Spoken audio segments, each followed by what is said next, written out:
Same location, same time, different days. That's exactly what I just did. And if you want to see the results over the last 3 days, stick around and let's go through and have a look how it all came together.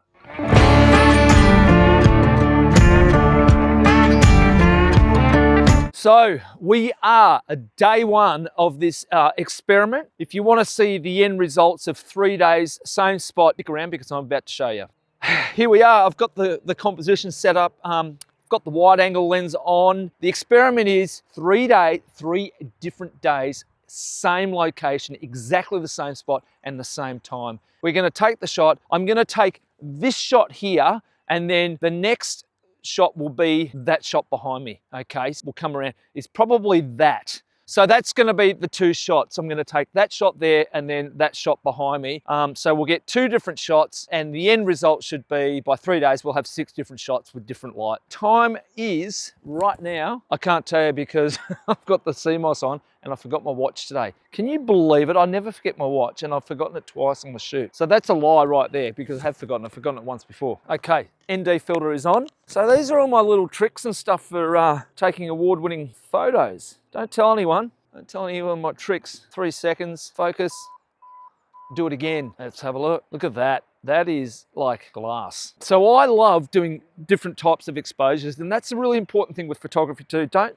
just, I know that people say, oh, don't just sit in the one spot and take one shots. Well, sometimes people do like to get the right shot and they know what they're looking for. But what you will try is just try different dynamic ranges, try different aperture settings, try different shutter speeds, and often you'll get different results. I'm now waiting for the sun to drop off the horizon, and once that's dropped off, we'll take this next shot. And if it looks any good, here it is. So we are back in the studio and about to have a look at the first 2 photos of day 1. But before we do that, I'd like to thank the sponsor of the channel, DxO. If you are looking for a great number of products, DxO has a range to suit every photographer out there. From Film Pack 8, Photolab 9, Pure Raw 5, Nik's Collection 8, Viewpoint 5, DxO Module. If you're looking to get 15% off any of these products, click on the link below and use the code John15. Okay, so here is the first photo of the day, day 1,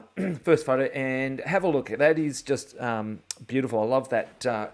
That glassy reflection on the water there was just absolutely fantastic. So, and I think that's what I really love about this place. When there's no wind, it is just such a beautiful, peaceful place. But I love the way that this log here is the leading line into the shot, which draws you into this whole horizon with the sun. But if you want to know how dark this was in the foreground, just go to a compare, have a look at that. That just shows you how much dynamic range this program can pull out. It is next level, I'm telling you. I'm so more advanced than, say, Lightroom. It really is. Shot 2, and as you can see, the light wasn't as strong as thought it was going to be. I have had it where it's come in really, really hot and been quite intense, and it's actually made that actually glow a really beautiful rustic reds, and especially with these reeds, these get really red, and this grass here turns, and at the back there, these reeds, they glow this beautiful yellow golden color, and then of course the gum tree here that just lights up. But anyway, that was the shot 2 as I was turning around. So they're the 2 photos, and the comparison shot, you can see it's very, very flat, a typical raw photo. And I've just given it a bit of a bling, and that is day 1, and back out into the field for day 2. Arrived, day 2 for the second part experiment. Okay, so we are here, and I am just putting on an ND filter, so we've got it the same setup as yesterday. Bear with me.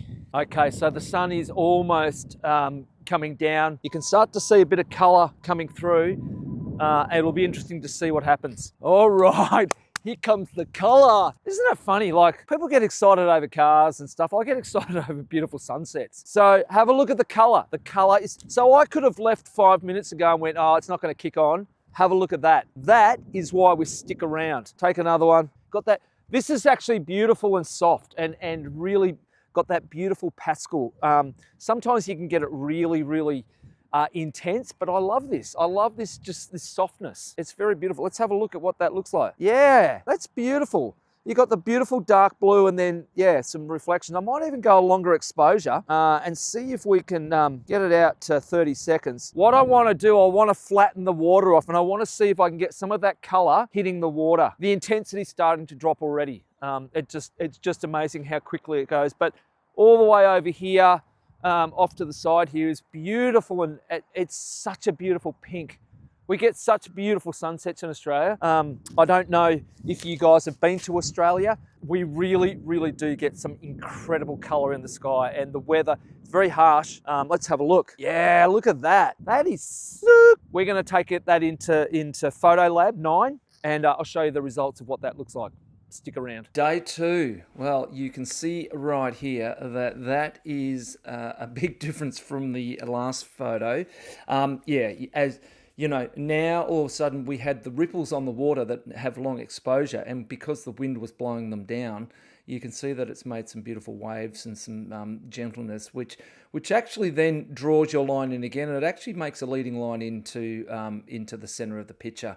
And then, of course, we've got that beautiful pink in the sky. So we'll have a look at that picture 2, second shot of day 2, and you can see how the sun was quite intense on right out the back of the photo, but was lacking across the front here and onto the tree. So I really was hoping that the foreground was going to be lit up and heading into the photo, but that's not to worry. Comparison. You can see there that I've just highlighted that, brought that foreground up with the light.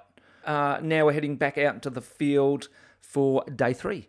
Day 3, back out on site and just walking out to the location now. As you can see behind me, blue skies, few clouds. Actually, the cloud's pretty good.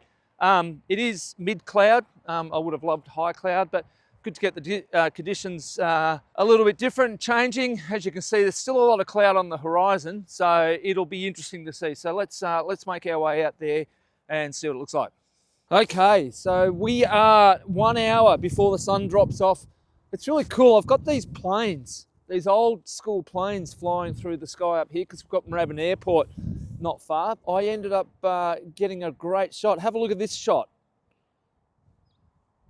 So, and the really nice thing about this shot was that they were flying, and as they were flying, I waited till they came in and that they got behind that white cloud, and I was able to capture them. Yeah, pretty cool. Anyway, it's like I said, photography is an adventure, and sometimes things happen. So on to the picture. We are 1 hour. That sun is starting to really come down low now. Here, so I'm going to take another shot. I just want to check the level in the camera, get that nice and green. Okay, take the shot, step back. Let's have a look at that. Yeah, so we're starting to get really nice light coming through. It's a little soft there. This is what I'm talking about, making sure things are sharp. So definitely not sharp. Zoom in. So we've got a bit of blur, and that's to be expected. It is windy. Coming around, let's have a look. Yeah, that sun's about to drop behind that cloud again, so we might lose it.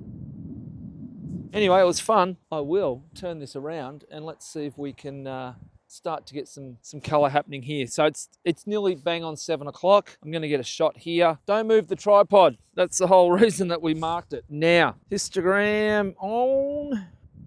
We're pretty close here. Okay, so this is a very similar shot to what we had the other day. What we're going to do, a long exposure here. 2 seconds, I think, might be good. We're going to be a little hot. Yeah. Nah, that didn't work. So I'm getting light bouncing off the bulbous, off the front of the lens because it's so rounded. It's like a fish bowl. If that makes sense on the front of the camera. So if you, it's the trouble with wide angle lenses. You've got to be really careful where the sun sits. Normally if I'm shooting with my 24-70 or something, I don't have a problem with it because, you know, it's nice flat front on the lens. Take that shot.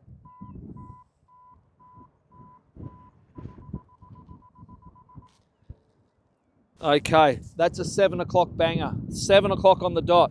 And I'm gonna just flatten the water off a little more. Might bring the aperture, the f-stop at 22. I don't want to let any more light in. I want to try and drop the light down. Okay, 4 second exposure. Here we go. Hit it.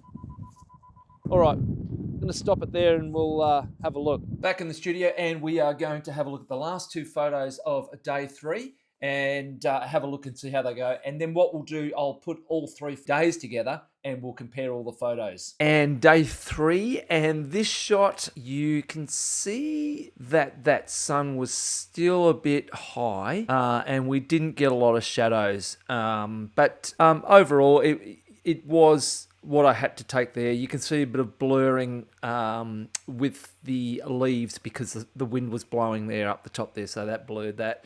And I could have brought the shutter speed up, but I think overall this is a very similar shot to the other ones. The other ones were a little bit lower with the light, but you can see the difference when you get a lot more of a harsh light, and it sort of flattens everything out a bit and doesn't really make it pop, and you have to work a lot harder in post-editing. So that's shot 1. And we'll go to shot 2 now. And the last photo. And as you can see here, we got those beautiful ray beams shooting out through behind the cloud there. It's incredible how you can, if you look at the comparison, you can see how the foreground's so dark, yet I could see those beams clearly with the eye. In a raw situation, it's very hard. So that's why the post-editing is really important when you are doing this. So, but you can see there, it's pretty awesome looking, and that was the result of day 3. Well, what do you think? That completes the 3 days. I'd love to know which photo you loved the most. Leave it in the comment below. I'm going to put the photos up straight after this, one by one, and you can have a look through it and compare which one you like the most, and leave a comment of why and why you think it should, why it's your favorite. Also, coming up next in next video, I am doing a review, Adobe Lightroom Classic versus DxO Photolab 9, and talk to you about the differences. Anyway, thanks for checking in. My name's John Von Hesse, an award-winning photographer from Melbourne, Australia. Stay safe, keep shooting it raw, and be kind. See ya.